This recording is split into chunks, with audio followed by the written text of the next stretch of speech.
When your gel coat has heavy oxidation similar to this, here are the materials you'll need to restore it to a like-new finish. Sea Shield boat soap, variable speed rotary buffer, and perhaps a dual-action orbital polisher.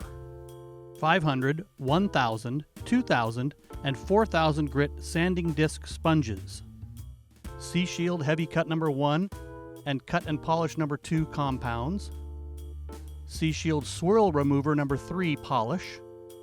Sea Shield 9-inch wool pads and or 8-inch foam pads for rotary buffers.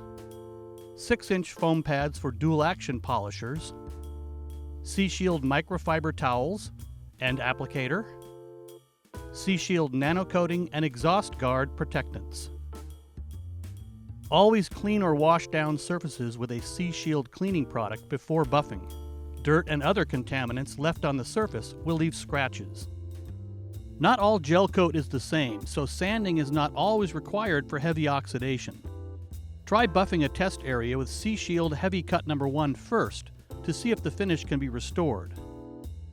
If it doesn't come back, use the 1000 grit sanding disc sponge on a different test area. If the oxidation persists, you may need to use a 500 grit sponge. When sanding is required, moisten the disc with water before each sanding pass. Wipe the surface down and check the surface after each sanding pass to make sure you don't sand too much of the finish from the gel coat. Go over the surface with the 2000 grit and then the 4000 grit, again moistening the disc before each pass. To begin polishing severely oxidized gel coat, squeeze lines of Sea Shield Heavy Cut No. 1 on the surface, spreading it evenly with the heavy cut wool pad. Begin at 600 RPM for the initial pass and then increase gradually to 2000 RPM. Apply medium pressure while polishing, moving in an overlapping motion side to side. Always keep the pad moving to avoid burning the gel coat. When you're finished polishing, wipe the surface with a clean microfiber towel. Next, squeeze lines of Sea Shield Cut and Polish No. 2 on the surface. If the gel coat is hot, the surface may become dry. To avoid this, apply 2 to 4 drops of Sea Shield nano coating to the surface to hydrate it. You can apply nano coating to the surface at any time during the buffing process. Do not apply the nano coating to the wool pad. Spread the polish evenly with the white cut and polish wool pad. Again, beginning at 600 RPM for the initial pass and increasing gradually to 2000 RPM. Use the same polishing techniques as you did with the Heavy Cut No. 1. Make sure the pad is flat to the surface or only at a slight angle. To keep a wool pad clean, spruce it regularly with a sturdy stick. Once the surface has been completely buffed, wipe it again with the microfiber towel. To remove swirl marks, use Sea Shield Swirl Remover No. 3. Start with the buffer using the yellow soft wool pad.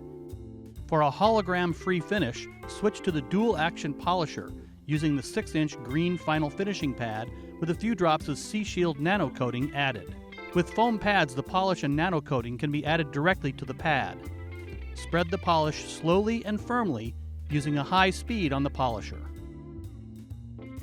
Now that you've polished the surface to a like-new finish, you'll want to protect it from the elements. Squeeze 4 drops of Sea Shield nano coating onto the applicator and apply a thin, even coating to the surface. Do not saturate the surface or the applicator.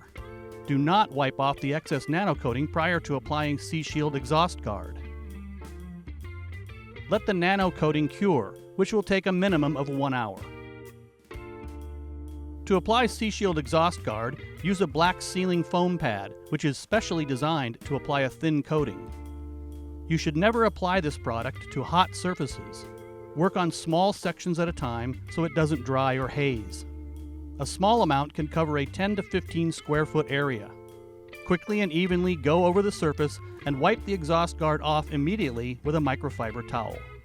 This gel coat, which was heavily oxidized, is now not only shining like new, it's shielded with the world's best protective barrier, making future cleaning, polishing, and protecting as easy as possible.